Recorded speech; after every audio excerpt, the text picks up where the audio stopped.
বাংলাদেশের সেনাপ্রধান মিস্টার ওয়াকার তার সাথে আপনার মোটামুটি এই অন্তর্বর্তীকালে সরকারের সাথে একটা বৈঠক কিংবা একটা কথা হয়েছিল একসাথে বসে আপনার কনফারেন্সের মাধ্যমে, সেটি মোটামুটি আপনার 4 থেকে 5 মাস আগে।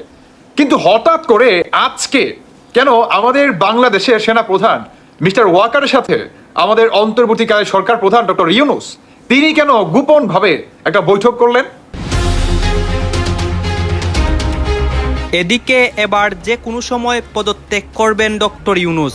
শেখ হাসিনার দেশে ফেরার খবর শুনে কঠিন আতঙ্কে আছে সে। সাধারণ মানুষ এখন পুলিশের ব্যারিকেড ভেঙে আবারও রাজপথে। অনেকেই ডক্টর ইউনূসের বিরুদ্ধে অবস্থান করেছে। তুলসী গাবারের সঙ্গে হাসিনার মিটিং হয়েছে, খবর কিন্তু একেবারে পাক্কা, এবং হাসিনার ফেরার ব্যাপারে রুটম্যাপ তো আগেই তৈরি ছিল, সেটাই সিলমোহর পড়ে গেছে। যে কোনো সময় যে কোনো কিছু ঘটে যেতে পারে, আর মোহাম্মদ ইউনূস যে কোনো সময় পদত্যাগ করবে এটা লিখে রাখতে পারে। এমন হতে পারে আজকে হয়তো এই ভিডিওটা যখন বানাচ্ছি তখনই এরকম ঘটনা ঘটে যাচ্ছে। আমরা ছোট মাঠে খেলার প্লেয়ার না, আমরা দুনিয়ার মাঠে খেলার প্লেয়ার।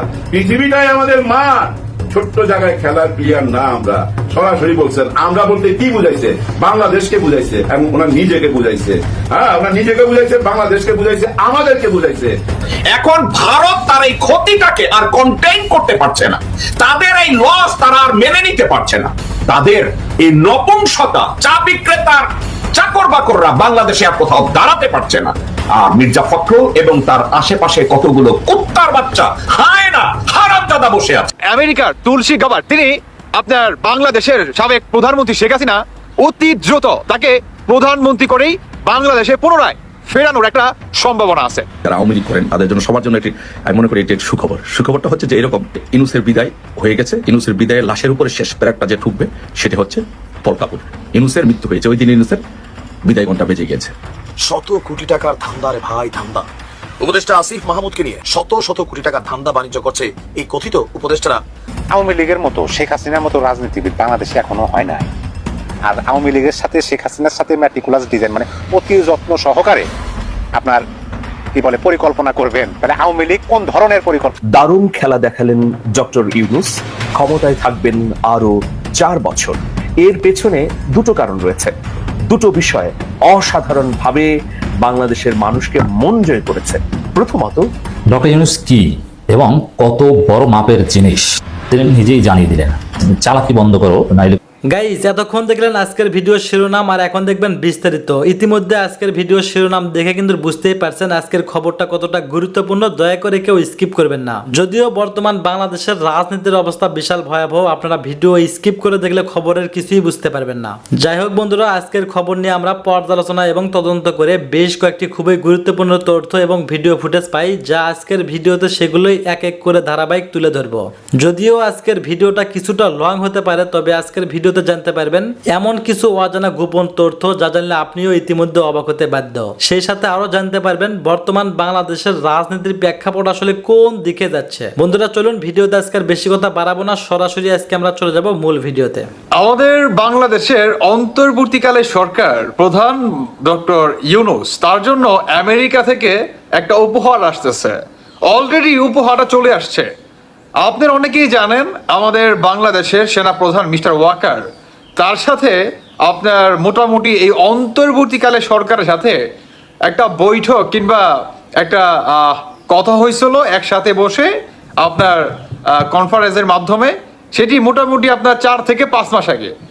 কিন্তু হঠাৎ করে আজকে কেন আমাদের বাংলাদেশের সেনাপ্রধান মিস্টার ওয়াকারের সাথে আমাদের অন্তর্বর্তীকালে সরকার প্রধান ডক্টর ইউনূস তিনি কেন গোপনভাবে একটা বৈঠক করলেন? কেন? তার আগে আপনাকে একটু পিছনে যেতে হবে। সেটি হচ্ছে এই ডক্টর ইউনূস এবং আমেরিকা থেকে যখন নাকি আপনার আমেরিকার মহাসচিব তিনি আমাদের বাংলাদেশে রোহিঙ্গা প্রসঙ্গে আসে, তখন দেখবেন মানে সম্পূর্ণভাবে সময় আমাদের বাংলাদেশের সংস্কৃতি কিংবা আদার্স অনেক জায়গায় তিনি ঘোরাফেরা করে এবং সমস্ত জায়গায় ডক্টর ইউনূস তার সাথে ছিল, তাই নয় কি? এবং মেইন টুইস্টটা হচ্ছে এখানেই যে আমেরিকার বা জাতিসংঘের যে মহাসচিব তিনি আপনার পুনরায় আমেরিকায় আপনার ফিরে যাওয়ার আগে আমাদের বাংলাদেশের সেনাপ্রধান মিস্টার ওয়াকারের সাথে একটা বৈঠক করলেন। আচ্ছা, কোনো দেশের কিংবা বিশেষ করে জাতিসংঘের সচিব কখনোই কি বা যে কোনো দেশে যাক না কেন তিনি কি ওই দেশের আপনার সেনা প্রধানের সাথে সরাসরি মিটিং করতে পারে? এটা কোনোদিনও পারে না।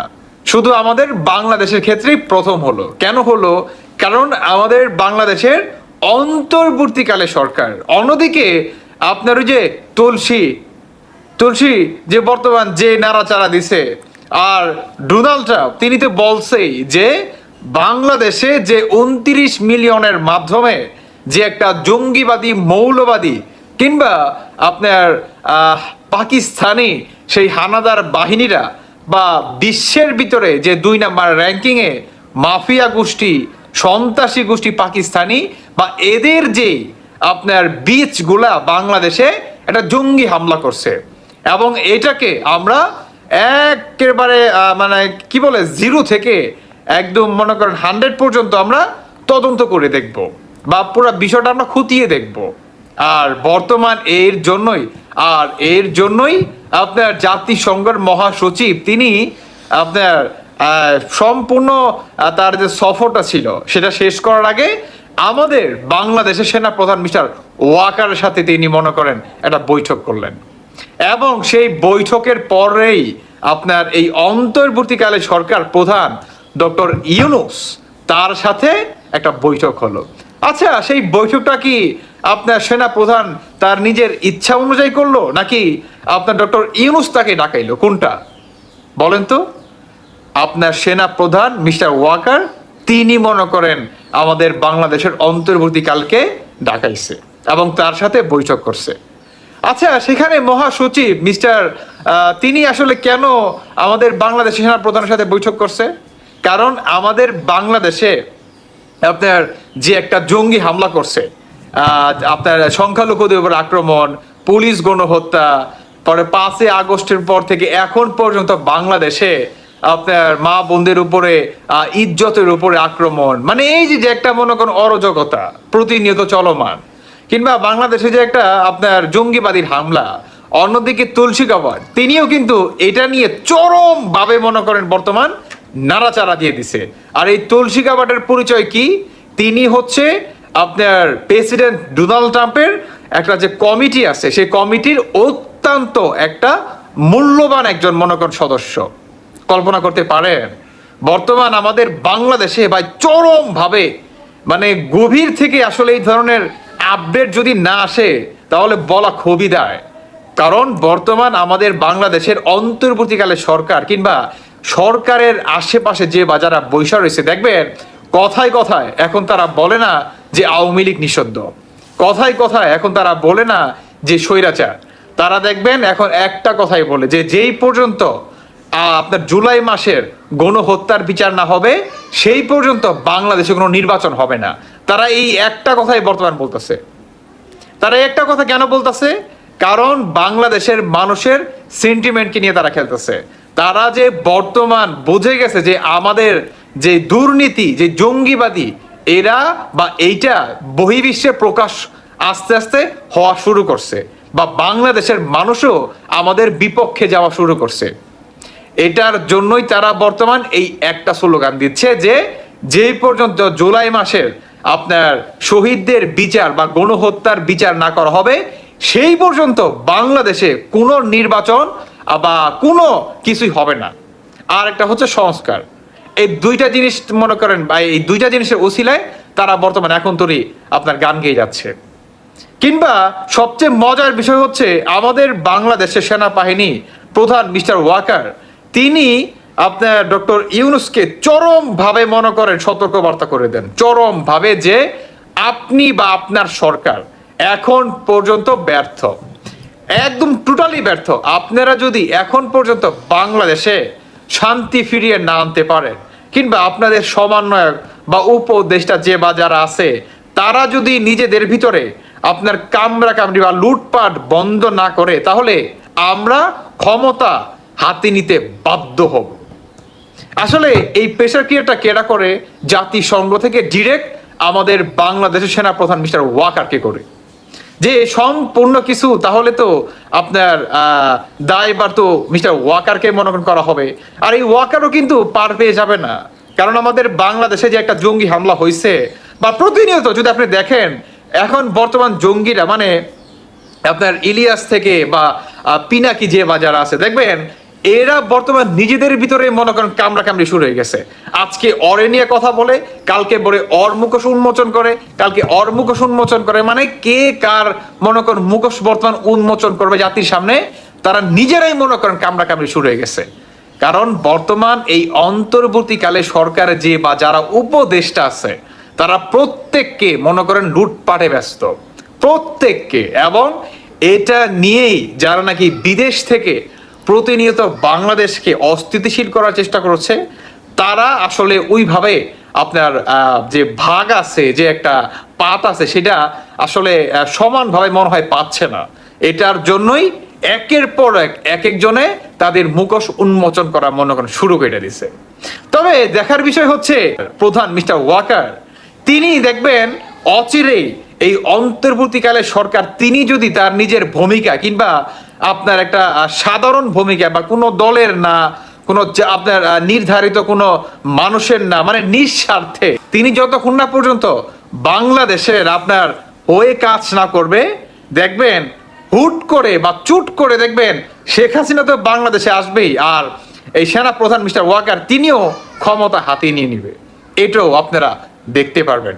যাই হোক, এই অন্তর্বর্তীকালে সরকার ডক্টর ইউনূস তিনি বর্তমান টোটালি তার ক্ষমতা আস্তে আস্তে হারাতে শুরু করছে, এবং যে বা যারা বহির্বিশ্বে থেকে বাংলাদেশকে অস্থিতিশীল করার চেষ্টা চালাচ্ছে তারাও দেখবেন আরো নামবে।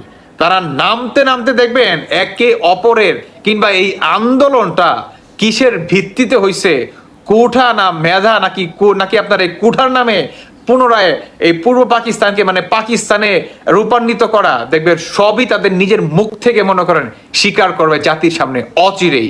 এই বাঙালি জাতি প্রত্যেকে দেখতে পারবে ইনশাল্লাহ। যাই হোক দর্শক বন্ধুরা, বাকিটা আপনাদের ব্যক্তিগত মতামত অবশ্যই জানিয়ে যাবেন।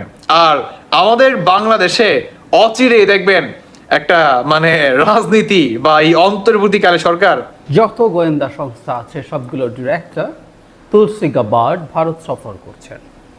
তুলসী কে সেটা নিয়ে আমি বেশ কিছুদিন আগে একটা ভিডিও করেছিলাম, যখন তাকে প্রাইমারি মনোনয়ন দেওয়া হয়েছিল, এবং আমরা নিশ্চয়ই জানি এরপর এটা তাদের সেনেটে পাশ হতে হয়, সেটা পাশ হয়েছে, তিনি এখন ফর্মালি সেটা। শুধু এইটুকু একটু বলে রাখা ভালো যে আমেরিকার যত গোয়েন্দা সংস্থা আছে, যেগুলোর নাম আমরা জানি, যেগুলোর নাম জানি না, 17-18টা আছে এরকম, সিআইএর কথা জানি, FBI এর কথা জানি, এই প্রত্যেকটা প্রতিষ্ঠান আসলে তাকে রিপোর্ট করতে হয়। তো এটা একটা বিরাট পজিশন, এবং শুধু সেটা না, তিনি হোয়াইট আমেরিকান হলেও তিনি একজন হিন্দু, তার মা হিন্দু হয়ে গিয়েছিলেন, এবং উনি হিন্দুত্ববাদী। আমি তুলসী গাবার্ডের কথা বলছি, তার ব্যাকগ্রাউন্ড সেরকম। আমি খুঁজে পেলে ভিডিওটা আমি আমার মন্তব্যে দিয়ে দেব, আপনারা একটু দেখে নেবেন কাইন্ডলি, এটা আমার মনে হয় তার সম্পর্কে ধারণা দেবে। সো এই তুলসী ইনফ্যাক্ট ভারতে এসছেন, এটা নিয়ে আমাদের অনেকের মনোযোগ ছিল, তিনি ঠিক কী করেন, কি বলেন, বিশেষ করে বাংলাদেশ যে একটা এজেন্ডা হিসাবে থাকবে আমেরিকার দিক থেকে বা তুলসীর দিক থেকে যতটাই হোক না কেন, অন্তত ভারত চেষ্টা করবে এটাকে এজেন্ডায় পরিণত করতে, এটা আমরা ধারণা করতে পারছিলাম। তো সেরকম কিছু একটা দেখা গেল, সেটা হচ্ছে ভারতের একটা মিডিয়া এনডিটিভির সাথে তিনি একটা সাক্ষাৎকার দিয়েছেন, সেখানে বাংলাদেশ প্রসঙ্গে কথা তাকে বলতেই হয়েছে, কারণ উপস্থাপক তাকে সেই প্রশ্নটা করেছেন। শুধু সেটা না, তিনি আসলে ভারতের গুরুত্বপূর্ণ লোকজন, ভারতের প্রতিরক্ষা মন্ত্রী, ভারতের নিরাপত্তা যিনি উপদেষ্টা আছেন অজিত দোভাল, এদিকে রাজনাথ সিং, এদের সাথেও বৈঠক করেছেন, এবং বলা হচ্ছে যে বাংলাদেশ এখানে এজেন্ডা হিসাবে ছিল। তো তুলসীর এই বক্তব্যকে আমরা কিভাবে নেব? আমাদের আদৌ কি পাত্তা দেওয়া উচিত, নাকি ভীষণ ভয় পাওয়া উচিত, বা আমেরিকা কি মোদির হয়ে আমাদের ডক্টর ইউনূস সরকারের বিরুদ্ধে মাঠে নেমে গেল বলে একটু বুঝতে চাই। বাংলাদেশে ঠিক কি হচ্ছে, কি বলেছেন সেটা আগে আমরা একটু শুনি আক্ষরিক অর্থে। তার কাছে প্রশ্নকর্তা জানতে চেয়েছেন, আমরা যদি ঘরের কাছে ভারতীয় উপমহাদেশের বাংলাদেশের দিকে তাকাই, তাহলে আমরা দেখছি সেখানে অনেক রাজনৈতিক পরিবর্তন হয়েছে, অনেক সহিংসতা হয়েছে, সংখ্যালঘুদের ওপরে হামলার বহু রিপোর্ট এসছে। মার্কিন যুক্তরাষ্ট্র কি এই পরিস্থিতিতে উদ্বিগ্ন? তারা কি মনে করে না বাংলাদেশের স্থিতিশীলতা দরকার, শুধু রাজনৈতিক ক্ষেত্রে নয়, সব ক্ষেত্রে? তুলসী বলেন, হ্যাঁ আমরা অবশ্যই উদ্বিগ্নটা ব্র্যাকেটে। দুর্ভাগ্যজনকভাবে খুব লম্বা সময় ধরে সেখানে হিন্দু, খ্রিস্টান, বৌদ্ধ, ক্যাথলিক ও অন্যান্য ধর্মের অন্যদের উপরে যে ধর্মীয় নির্যাতন, হত্যা ও অত্যাচার চালানো হচ্ছে, সেটা আমেরিকার সরকার তথা প্রেসিডেন্ট ট্রাম্প ও তার প্রশাসনের জন্য খুব বড় একটা উদ্বেগের জায়গা। সেই সাথে মিস গাবার্ড যোগ করেন, প্রেসিডেন্ট ট্রাম্পের ক্যাবিনেটের সদ্য দায়িত্ব নেওয়া সদস্যদের সঙ্গে বাংলাদেশ সরকারের কথাবার্তা সবে মাত্র শুরু হয়েছে। তবে এটা আমি বলতেই পারি, এই বিষয়টা উদ্বেগের যে জায়গাগুলোতে আমাদের ফোকাস রয়েছে তার মধ্যে এটা অন্যতম প্রধান। তারপর তিনি নিজেই একটা প্রসঙ্গ টেনে আনেন, ইসলামী সন্ত্রাসবাদ প্রসঙ্গে। তুলসী গাবার্ড বলেন, আরও একবার ইসলামী সন্ত্রাসবাদ নিয়ে বলবো, সার্বিকভাবে তারা বিশ্বজুড়ে যে চেষ্টাটা চালাচ্ছে, এক জায়গায় এক এক গোষ্ঠী, কিন্তু তাদের আদর্শ লক্ষ্যটা ভিন্ন, আর সেটা হলো ইসলামী খেলাফতের আদর্শ দেশ শাসন করা। এটা অবশ্যই অন্য ধর্মাবলম্বী মানুষের উপরে বিরূপ প্রভাব ফেলে, বিশেষ করে যে ধর্মগুলো এই জঙ্গিদের কাছে গ্রহণযোগ্য নয়, এবং তারা অত্যন্ত সহিংস ও সন্ত্রাসবাদী পন্থায় নিজের আদর্শ লক্ষ্য বাস্তবায়ন করতে চায় বলেছেন মিস গাবার্ড। তিনি বলছেন, এই জঙ্গিবাদকে পরাজিত করতে ট্রাম্প দৃঢ় প্রতিজ্ঞ। তিনি বলেন যে আদর্শ থেকে ইসলামিক সন্ত্রাসবাদের জন্ম, তাকে চিহ্নিত করে পরাস্ত করার ক্ষেত্রে প্রেসিডেন্ট ট্রাম্প তার অঙ্গীকারে অবিচল। এই আদর্শ যাতে তারা আমেরিকার জনগণনা বিষয়ে উন্নত প্রয়োগ করতে না পারে, সেটা ট্রাম্প প্রশাসন দেখবে। এএনআইকে যখন তিনি সাক্ষাৎকার দিয়েছেন, সেখানেও তিনি একই রকম কথাবার্তা বলেছেন, এবং তিনি ডোভাল এবং রাজনাথ সিংয়ের সাথে যখন বৈঠক করেছেন, সেখানেও বিবিসি বাংলা বলছে, সেখানেও বাংলাদেশ এজেন্ডা হিসেবে ছিল। থাকতেই পারে, তিনি আনুন না আনুন, ভারতের দিক থেকে এটা আনা হবে, ইটস ফর শিওর। আচ্ছা, কেউ বলতে পারেন এটাকে আসলে দুরকমভাবে দেখা যায়। সেটা হচ্ছে, তাকে যখন প্রশ্ন করাই হলো ইসলামী জঙ্গিবাদ নিয়ে, তাকে আসলে কথা বলতে হতো, তাই এটাকে খুব বেশি পাত্তা টাত্তা দেওয়ার কিছু নাই।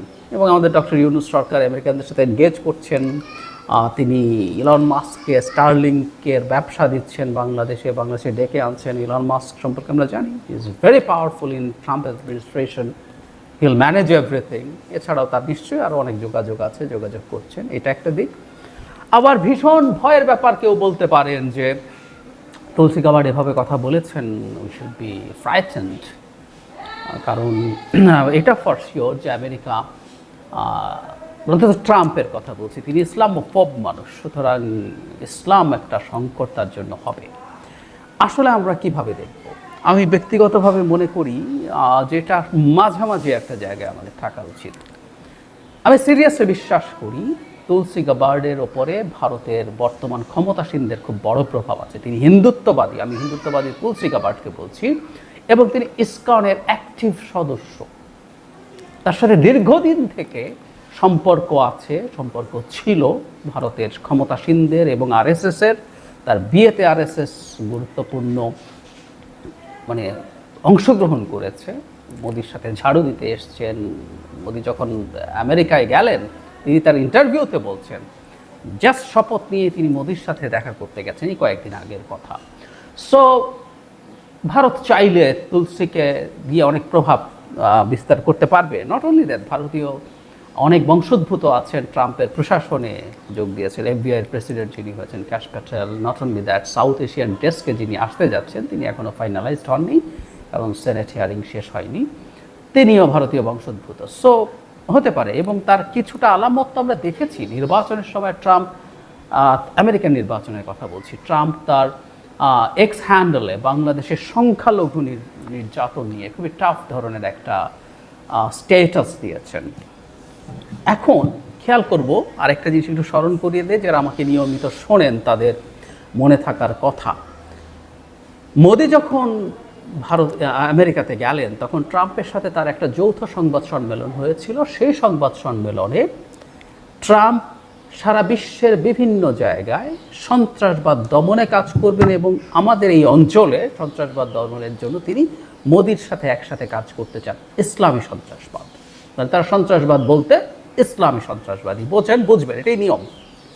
হিন্দুত্ববাদীদের যে বিভৎস সন্ত্রাসবাদ ভারতে চলছে, এটার প্রতি তারা চোখ বন্ধ করে রাখবেন। এটা বুঝতে আমাদের রকেট সায়েন্টিস্ট হতে হয় না।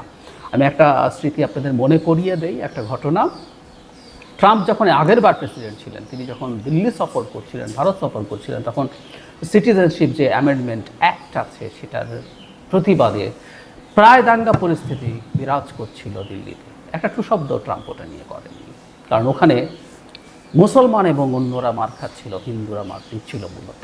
সো আমরা বুঝতে পারি তার স্ট্যান্স কী, তার অ্যাটিটিউড কী। এবং অনেকে ট্রাম্পকে বিরাট যুদ্ধ থেকে দূরে থাকবেন, ট্রাম্প অনেক কিছু থেকে অনেকে, আমি আমাদের দেশে কিছু মানুষজনের অদ্ভুত অ্যামেচারিশ খোয়াব দেখেছিলাম যে ট্রাম্প আসলে পৃথিবী শান্তির জায়গা হয়ে যাবে। ইয়েমেনে হামলা শুরু করেছেন তিনি, গাজা বাইডেনের সমালোচনা করতে পারেন কি করবেন, কিন্তু গাজা উনি দখলই করে নিতে চান। সো এই লোকটার আসলে ইসলাম সম্পর্কে তার অবস্থান এবং চিন্তা আমরা বুঝতে পারি। এখন মূল জায়গাটা যেটা আমি কিন্তু ট্রাম্পের বক্তব্যে দেখেছি এবং গতকালের বক্তব্য থেকেও, তুলসী গাবার্ডের ইন্টারভিউ থেকেও যে জিনিসটা আমাদের টেক অ্যাওয়ে আছে, ভারত আসলে এখন এই জায়গাটাতেই খেলতে চায় এবং ঠিক প্লট তৈরি হচ্ছে। অ্যান্ড আই মাস্ট সে যে আমাদের ভীষণ সতর্ক হতে হবে। জায়গাটা কি? জায়গাটা হচ্ছে বাংলাদেশে ইসলামিক জঙ্গিবাদের উত্থান ঘটছে। ডক্টর ইউনূস ক্ষমতা নেয়ার পর থেকে, শেখ হাসিনার পতনের পর থেকে এই ন্যারেটিভ ভারতের সমানে ছিল। বাংলাদেশে মূলত ইসলামী ফান্ডামেন্টালিস্টরা ক্ষমতা নিয়েছে এবং ডক্টর ইউনূস তাদের হয়ে এই সরকারে বসেছেন। এবং এরপর বহু ঘটনা ঘটছে এবং ঘটানো হচ্ছে, এবং আমি বহু সময় বলেছি এগুলো পরিকল্পিত, এবং এগুলোতে যারা মাঠে নামছেন তারা আসলে ভারতের হয়ে জেনে বা না জেনে মাঠে নামছেন। আমরা একটু যদি স্টেপ বাই স্টেপ আসি, বহুবার বলেছি, আবার একটু যোগ করি। ডক্টর ইউনূসের পতনের পর বাংলাদেশের ঢাকা শহরে বিশেষ করে বিভিন্ন জায়গায় কলেমা লেখা কালো পতাকা, দায়েশের পতাকা দেখা যাচ্ছিল। বিরাট পতাকা নিয়ে আমাদের কলেজ স্টুডেন্টরা মিছিল করেছে, দেখেছি, এবং এই মেসেজ গেছে তাদের কাছে। এরপর মাজার ভাঙা শুরু হলো, সেই মাজার এখনো ভাঙছে। দুদিন আগে একটা মাজার ভেঙেছে যেটার সংখ্যা এখন 90 ছাড়িয়ে গেছে। কোনো রকম কোনো পদক্ষেপ সরকারের নাই। এবং ইসলামী মৌলবাদ যখন মাথা চাড়া দেয় যে এই গ্রুপটা ইসলামী এই ধরনের মৌলবাদী সন্ত্রাসবাদী আচরণ করে, তারা মাজার ভাঙার ট্রেডিশন 150-200 বছর থেকেই আছে। সো এটা ইসলামী মৌলবাদ হিসেবে চালানো যাবে। খুব গুরুত্বপূর্ণ একটা বিষয় হচ্ছে নারীদের প্রতি অ্যাটিটিউড। কি হচ্ছে? নারীদের বাধা, নারীরা ফুটবল খেলতে পারবে না, নারী অভিনেতারা না অভিনেত্রীরা তারা দোকান উদ্বোধন করতে পারবেন না, নারীকে ওড়না পড়তে শিখিয়ে দেওয়া হবে, এবং যিনি পড়াতে শেখাবেন তার কিছু আসে যায় না, এবং মব গিয়ে থানায় সরকারকে যা তা করে আসবে, সরকারের কিছু আসবে যাবে না। এমনকি যে নারী ঘটনার শিকার হয়েছে তাকে মামলা প্রত্যাহার করতে হবে। নারী স্মোক করতে পারবেন না, তাকে পেটানো হবে। বেশ কয়েকটা জায়গায়, লক্ষ্মীপুরেরটা নিয়ে আমরা অনেক ভিডিও দেখেছি বলে আলোচনা হয়েছে, বেশ কয়েকটা জায়গায় রমজানে রেস্টুরেন্ট খোলা রাখা নিয়ে মানুষকে হয়রানি করা হয়েছে। নানা রকম ঘটনা কিন্তু ঘটছে এবং সরকার কোনো ব্যবস্থা নিচ্ছে না, উইচ ইজ ভেরি ইম্পর্টেন্ট। খুব শোরগোল হলে দু একটা জায়গায় হচ্ছে, আর বেশিরভাগ ক্ষেত্রে হচ্ছে না। বইমেলা তসলিমা নাসরিনের বই যখন বিক্রি করা বন্ধ করে দিল, যে বইটা নিষিদ্ধ ছিল না, মব তৈরি হলো, এটার ইন্টারপ্রিটেশন সেটা। স্যানিটারি ন্যাপকিনের দোকান থাকা যাবে না, ওটাকে কালো কাপড় দিয়ে ঢেকে দিতে হবে। এই যাবতীয় সব কিছু আসলে ওই ধরনের অ্যাটিটিউড দেয়। নট অনলি দ্যাট, কিছু কিছু ধর্মগুরু একে তাকে নাস্তিক মুরতাদ বলে কতল করার আহ্বান জানাচ্ছেন প্রকাশ্যে। এরকম বেশ কয়েকজন খুবই সিগনিফিক্যান্ট মানুষ আছেন, কোনো পদক্ষেপ নেই। সুতরাং এই সব কিছুকে আমরা যদি একত্র করি, বাংলাদেশে ইসলামী জঙ্গিবাদ, ইসলামী মৌলবাদ মাথাচাড়া দিচ্ছে না, দিয়েছে। এই ধরনের ন্যারেটিভ এস্টাবলিশ করা খুব কঠিন কিছু না। আমরা এই ঝুঁকিটাতে আছি আসলে, এবং এই লাইনেই ঘটনা ঘটতে থাকবে। এবং আমাদের অথর্ব সরকার এই ক্ষেত্রে ব্যবস্থা নিচ্ছে না। একটা দেশে ঘটনা ঘটতে পারে এবং ব্যবস্থা নেওয়ার মাধ্যমে সরকারি মেসেজ আসলে দিতে পারে যে তারা ব্যবস্থা নিচ্ছেন, তারা এটাকে টলারেট করছেন না। এবং এই ব্যবস্থা নেওয়ার ফলে যেটা দাঁড়ায় যে পরবর্তী ঘটনাগুলো ঘটার সুযোগ আসলে আর হয় না। কিন্তু আমি দেখছি আমরা ঠিক ওই পথে এগিয়ে যাচ্ছি এবং ভারতের হাতে যথেষ্ট ডেটা ইনফরমেশন আমরা তুলে দিচ্ছি। নট অনলি দ্যাট, বাংলাদেশে বিভিন্ন ক্ষেত্রে লিবারেল অবস্থান যাদের আছে, প্রথম আলো, ডেইলি স্টার টার্গেটে পরিণত হয়েছে। এগুলো সিম্পল, এগুলোকেও তারা ব্যবহার করবে তাদের মতো করে। সো দিনের শেষে যা দাঁড়াচ্ছে সেটা হলো এই বাংলাদেশে ইসলামী মৌলবাদ মাথাচাড়া দিচ্ছে। আর যে খেলাফতের কথা বলছেন সেটা তো আছেই, খেলাফতের কথা যখন বলেন আপনি, তখন হিজবুত তাহরীরের মতো প্রতিষ্ঠান কিছুদিন আগে এই সরকারের যাবতীয় এজেন্সি থেকে সরিয়ে হাজার হাজার লোক মিছিল করতে পেরেছিল। পরে আপনি ছত্রভঙ্গ করেন, কিন্তু ওদের কর্মসূচি চালাচ্ছে, বিভিন্ন জায়গায় যাচ্ছে, তাদের কাজ করছে। 32 নম্বর ভাঙা হচ্ছে, সেখানেও কলেমা লেখা পতাকা। এই যাবতীয় সব কিছু যদি একত্র করা যায়, এটা আমাদের জন্য ভীতি তৈরি করতে পারে। আমি সরকারকে সতর্ক হতে বলবো। আমরা রিয়াল বিপদে আছি আমি মনে করি, যদি আমরা ঠিকমতো হ্যান্ডেল করতে না পারি। অনেক বেশি ভয় পেতে হবে না, এখনই অনেক বেশি ভয় পেতে হবে না, কিন্তু ভারত তার জায়গা থেকে তার প্রভাব ব্যবহার করে যে কোনো কিছু করার চেষ্টা করবে, সেটার ব্যাপারে আমাদের সতর্ক থাকা দরকার। কিন্তু আমাদের সরকারকে আমরা সেই মাত্রায় সতর্ক দেখছি না, সেটা হলো বড় বিপদের জায়গা।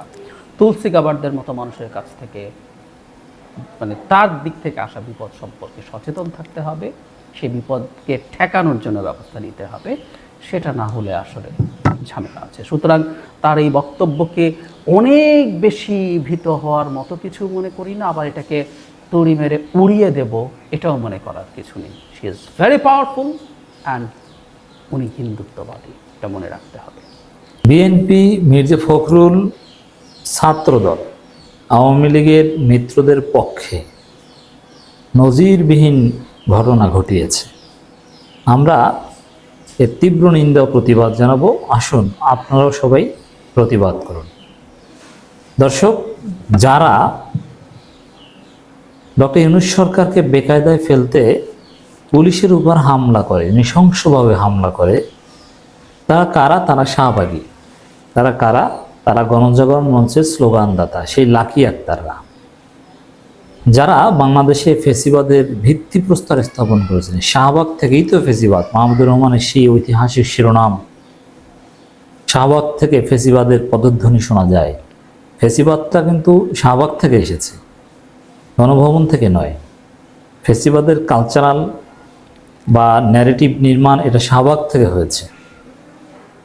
সেই শাহবাগীরা, যাদের বিরুদ্ধে আমাদের আন্দোলন ছিল, যে ফ্যাসিস্টদের বিরুদ্ধে, সেই ফেসিবাদের মূল দোসর, ফেসিবাদের মূল বয়ান নির্মাতা, তারা পুলিশের উপর হামলা করছে ডক্টর ইউনূস সরকারকে বেকায়দায় ফেলতে, এবং দেশের বিরুদ্ধে নানা অপপ্রচার চালাচ্ছে যে বাংলাদেশের অবস্থা খারাপ, বাংলাদেশে মৌলবাদীদের উত্থান, ধর্ষণ বেড়ে গিয়েছে, বাংলাদেশে নারীদের নিরাপত্তা নেই, ইত্যাদি ইত্যাদি। এটা স্পষ্টতই ডক্টর ইউনূসের বিরুদ্ধে ভয়ঙ্কর তৎপরতা। যুগান্তরের একটা রিপোর্টে উঠে এসেছে, সামনে বাম, পেছনে আওয়ামী লীগ, নেপথ্যে ভারত। আর সামনে বাম বলতে এই যে পুলিশের উপর হামলা করেছে আন্দোলনের নামে, এটাকে বোঝানো হয়েছে। সেখানে নানা সোর্স ব্যবহার করা হয়েছে যুগান্তরের সেই রিপোর্টে, যে সামনে বাম, পেছনে আওয়ামী লীগ। সামনে বাম, পেছনে আওয়ামী লীগ, নেপথ্যে ভারত, সেই বামদের পক্ষে মির্জা ফখরুল ইসলাম আলমগীর বিবৃতি দিয়েছে। আমরা সেটা আগেই বিশ্লেষণ করেছি, নিন্দা জানিয়েছে মির্জা ফখরুলের। এখন ছাত্রদল আবার সেই ডক্টর ইউনূস সরকারের উপর হামলাকারী আওয়ামী মিত্র বা আওয়ামী লীগের ফেসিবাদের মূল বয়ান নির্মাতাদের পক্ষে এখন গণমাধ্যমে বিবৃতি পাঠিয়েছে ছাত্রদল। বিএনপি, মির্জা ফখরুল, ছাত্রদলের এই কার্যক্রমের আমরা তীব্র নিন্দা ও প্রতিবাদ জানাই। ফেসিবাদ বিরোধী ছাত্র সংগঠন সমূহের নেতাকর্মীদের পদযাত্রায় বাধা প্রদান এবং পুলিশ কর্তৃক গায়েবী মামলা দায়েরের ঘটনা নিন্দা ও প্রতিবাদ। দর্শক, এটা ফেসিবাদ বিরোধী ছাত্র সংগঠন নয়, এটা ফেসিস্ট ছাত্র সংগঠনগুলোর পদযাত্রা। এরা কারা? এরা শাহবাগী ছাত্র সংগঠনগুলোর পদযাত্রা। আর এটাকে ফেসিবাদ, অথচ ফেসিবাদ বিরোধী এদের কোনো ভূমিকাই ছিল না। এরা ছিল হাসিনার দালাল। এরা অনেকেই দামি নির্বাচন করেছিল, আর তাদেরকে এখন ফেসিবাদ বিরোধী বানিয়ে দিয়েছে এই মাথামোটা অছাত্র ছাত্রদল। দেশব্যাপী নারীদের প্রতি সহিংসতা, নিপীড়ন, ধর্ষণ ও সার্বিক আইনশৃঙ্খলা পরিস্থিতি অবনতির কারণে দেশের সকল প্রান্তে সচেতন ছাত্র জনতা অব্যাহতভাবে শান্তিপূর্ণ প্রতিবাদ জানাচ্ছে। প্রতিবাদ আমরাও করছি, কিন্তু শাহবাগীদের প্রতিবাদ আর আওয়ামী লীগের প্রতিবাদ আর আমাদের প্রতিবাদ এক নয়। এরও ধারাবাহিকতায় বিগত 11 মার্চ 2025, দেখেন এটা নিয়ে বিএনপি অনেক ভাবছে। 11 মার্চের ঘটনা আর ছাত্রদল, মির্জা ফখরুল বিবৃতি দিয়েছেন কমপক্ষে 6 দিন 5 দিন পর, আর ছাত্রদল বিবৃতি দিয়েছে 7-8 দিন পর। এর মানে অনেক ভেবে চিনতে ভারতের গ্রিন সিগন্যাল পেয়ে মির্জা ফখরুল ছাত্রদল এই শাহবাগীদের পক্ষে অবস্থান নিয়েছে। আর শাহবাগীদের পক্ষে বিবৃতি দেওয়াটা যদি স্বাভাবিক হতো তাহলে তো 11 মার্চের ঘটনা 12 মার্চেই বিবৃতি দিত, অথবা 13 মার্চ মামলা হয়েছে 13 মার্চ সন্ধ্যায় বিবৃতি দিত। কিন্তু না, বিবৃতি দিয়েছে 17 মার্চ। সে 11 মার্চের ঘটনা এই একটা প্ল্যাটফর্মের ব্যানারে অন্তর্বর্তী সরকারের প্রধান উপদেষ্টা বরাবর গণপদযাত্রা করে স্মারকলিপি প্রদান করতে গেলে শাহবাগ এলাকায় তাদের সাথে পুলিশের ধস্তাধস্তির ঘটনা ঘটে। মানে তারা কি চায় তাহলে? ছাত্রদল বিএনপি কি চায়? এরা গণপদযাত্রা করে ডক্টর ইউনূসকে মেরে ফেলবে ঢুকে, তাহলে খুশি হয়, তাহলে বিএনপি ক্ষমতা আসতে পারে। বিএনপি ছাত্রদল চায়, এই স্বপ্ন কোনোদিন পূরণ হবে না। ওই শাহবাগীদের সাথে আপনাদেরকে একই দড়ি দিয়ে বাঁধবো আমরা, ওয়েট অ্যান্ড সি, প্রতীকী অর্থে। উক্ত ঘটনাকে কেন্দ্র করে পুলিশ বাদী হয়ে উক্ত প্ল্যাটফর্মের সাথে জড়িত বিভিন্ন ছাত্র সংগঠনের 12 জন নেতৃবৃন্দের 70-80 জন অজ্ঞাতনামা আসামি উল্লেখ করে রমনা থানায় একটি মামলা করেন। দর্শক, এখানে 12 জন নেতৃবৃন্দ সহ, এটা ছাত্র সংগঠন, এটা শাহবাগীদের বিরুদ্ধে মামলা হয়েছে। পুলিশের উপর নির্যাতনকারী, রোজাদার পুলিশের উপর নৃশংস হামলাকারী সন্ত্রাসীদের বিরুদ্ধে মামলা হয়েছে, যারা ডক্টর ইউনূসকে মেরে ফেলতে যাচ্ছে। ওরা প্রধান উপদেষ্টার কার্যালয়ে যেতে পারলে তো হত্যা করবে, তাতেই বিএনপি খুশি। কারণ ডক্টর ইউনূস না থাকলেই ভারত খুশি, ভারত বিএনপি ক্ষমতায় বসিয়ে দেবে। আওয়ামী লীগকে ক্ষমতায় ভারত বসাবে না, বিএনপি কি বসাবে, কারণ জানে যে মানুষ আওয়ামী লীগকে একদম গ্রহণ করবে না, আর বিএনপিকে কিছুটা গ্রহণ করতে পারে। মামলায় এজাহারভুক্ত আসামি একাধিক ছাত্রনেতা ঘটনাস্থলে উপস্থিত ছিলেন না। এ ধরনের মামলা আচ্ছা, এটা কি আইন, ছাত্রদলের আইন বুঝে এই বিবৃতি কে লেখে? কোনো মামলার, ফৌজদারি মামলার আসামি হতে কি সবার ঘটনাস্থলে উপস্থিত থাকতে হয়? এই যে হাসিনার বিরুদ্ধে 200-র মতো মামলা হলো, হাসিনা কোথাও উপস্থিত ছিল? পরামর্শদাতা, অর্থদাতা, নানানভাবে মামলা আসামি হতে পারে, ঘটনাস্থলে উপস্থিত ছিলেন। একটা কথা বলছে, মাথা ফুলক কাকে বলে? এ ধরনের মামলা ফেসিস্ট রেজিমের গায়েবী মামলার সংস্কৃতির পুনরাবৃত্তি। এটা গায়েবী মামলার একটা যুক্তি দিয়েছে, উপস্থিত ছিল না, কি ফালতু। এছাড়া গভীর রাতে ছাত্র ফেডারেশন সভাপতি মশিউর রহমান খান ও খান রিচার্ডকে তার নিজ বাসা থেকে গ্রেপ্তারের চেষ্টা করেছে পুলিশ। তা গ্রেপ্তার করতে পারেনি, গ্রেপ্তার করতে হবে, সবগুলোকে গ্রেপ্তার করতে হবে। পুলিশের উপর হামলাকারী মানে রাষ্ট্রের উপর হামলাকারী, এদেরকে রেহাই দেওয়া যাবে না। ফ্যাসিবাদ বিরোধী ছাত্র সংগঠনের নেতাকর্মীদের প্রতি পুলিশ প্রশাসনের এমন আচরণ বিষয়ে বাংলাদেশ জাতীয়তাবাদী ছাত্রদল গভীরভাবে উদ্বিগ্ন। সামনে ওই এখন ওটা বলে জাতীয়তাবাদী ছাত্রদলের বিভিন্ন লোকজন যে ধর্ষণের অভিযোগে অভিযুক্ত হয়ে ডাকাতি করতে যে বিভিন্ন জায়গায় পুলিশের হাতে ধরা পড়ে, এটাও তো পুলিশের ফ্যাসিবাদী আচরণ। এটা বলেন যে ছাত্রদলের ছেলেরা এই করেছে সেই করেছে, তারা একটু ধর্ষণ করতেই পারে, তারা একটু ডাকাতি করতেই পারে, এ কারণে তাদের ধরবেন। তাদেরকে এক ছাত্রদল নেতাকে দেখলাম যে পুলিশ কলার ধরে রাস্তায় নিয়ে এসেছে। তো এটাও তো তারা উদ্বিগ্ন মনে হয়, ওইটা তো বলতে পারছে না। এখন এইটা বলে তাদের একটু পুলিশের উপর ঝাল মেটাচ্ছে। ফ্যাসিস্ট খুনি হাসিনা রেজিমের পতনের পরও পুলিশের আচরণে কাঙ্ক্ষিত মাত্রা পরিবর্তন হয়নি। পুলিশের আচরণ ঠিক আছে, সামনে বিএনপিকে আরও ডলা দেওয়া হবে আকাম করলে। হাসিনার বিশ্বস্ত কর্মকর্তারা অদ্যাবধি পুলিশ প্রশাসনের বহাল থাকায় তারা প্রতিশোধী স্পৃহা থেকে দেশের বিভিন্ন জায়গায় ফ্যাসিবাদ বিরোধী ছাত্র নেতাদের সাথে মারমুখী আচরণ করছে। ডক্টর ইউনূসের কার্যালয়ে ঢুকতে চাচ্ছে, এটা ঠেকায়, আর এটা নাকি প্রতিশোধ স্পৃহা। ফাজলামের একটা লিমিট থাকা দরকার। বাংলাদেশ জাতীয়তাবাদী ছাত্রদলের সভাপতি আমাদের শ্রদ্ধেয় চাচ্চু রাকিবুল ইসলাম রাকিব ও সাধারণ সম্পাদক কোচি নাসির এক বিবৃতিতে ধর্ষণ নির্যাতনকারী নিপীড়নের বিরুদ্ধে ছাত্রছাত্রী আন্দোলনে হামলা চালিয়ে বিপুল সংখ্যক অজ্ঞাতনামা আসামি সহ 12 ছাত্রনেতাকে এজাহারের নামীয় আসামি করে মামলা দায়ের এবং গভীর রাতে ছাত্র ফেডারেশন সভাপতি মশিউর রহমান রিচার্ড খান তার বাসা থেকে গ্রেপ্তার চেষ্টারে নিন্দে দেয়। গ্রেপ্তার করলে তো মনে হয় মাঠে নামতো। নেতৃত্বে ছাত্রদের হয়রানি না করার পরে দেশে আইন শৃঙ্খলা পরিস্থিতি উন্নয়ন, মানে এখন এটার পক্ষে 7 দিন পর অনেক ভেবেচিন্তে কেন অবস্থান নিলেন যে না, ডক্টর ইউনূস বিরোধী যে আন্দোলন বিএনপি ঈদের পর করতে যাচ্ছে, সেখানে এই বামপন্থী আওয়ামী লীগ ভারত এদেরকে বিএনপির দরকার। কারণ বিএনপির উপরও তখন পুলিশ 2-4টা চড়থাপ্পড় দিতে পারে, তখন তো আর বিএনপির পক্ষে কেউ বিবৃতি দিবে না, এরা বিবৃতি দেবে। এই কারণে বিএনপি এই অঘটন, এই নজিরবিহীন ঘটনা ঘটাচ্ছে। এটা নজিরবিহীন, যে হাসিনা পালিয়ে যাওয়ার পর হাসিনার দোসরদের পক্ষে বিএনপি ছাত্রদল 7 দিন চিন্তা ভাবনা করে ভারত থেকে গ্রিন সিগন্যাল পেয়ে বিবৃতি দিবে, এটা সত্যি অপ্রত্যাশিত। এভাবে বিএনপি আত্মহননের পথ বেছে নিচ্ছে। একদিকে চাঁদাবাজি লুটপাট করছে, জনগণ তাদের উপর বিরক্ত, আরেকদিকে ভারতের সাথে হাত মিলিয়েছে এবং সেটা ধরাও পড়ছে এবং ভারতের ন্যারেটিভ, শাহবাগী ন্যারেটিভ নিয়ে রাজনীতি করছে, আওয়ামী স্টাইলে রাজনীতি করছে, ইফতার মাহফিলে বাধা দিচ্ছে, হামলা করছে। এটা হচ্ছে বিএনপির আত্মহত্যা। ধন্যবাদ প্রিয় দর্শকবিন্দু, আমাদের ফুল ভিডিওটি দেখার জন্য আপনাকে জানাই অসংখ্য অসংখ্য ধন্যবাদ। তো বন্ধুরা, ইতিমধ্যে আমাদের ফুল ভিডিওটি দেখে আপনারা বুঝতে পারছেন আজকের ভিডিওটা কী নিয়েছিল এবং কী টাইটেল এবং কী থাম্বনেল ছিল, এটা কিন্তু আপনারা ইতিমধ্যে বুঝতে পারছেন।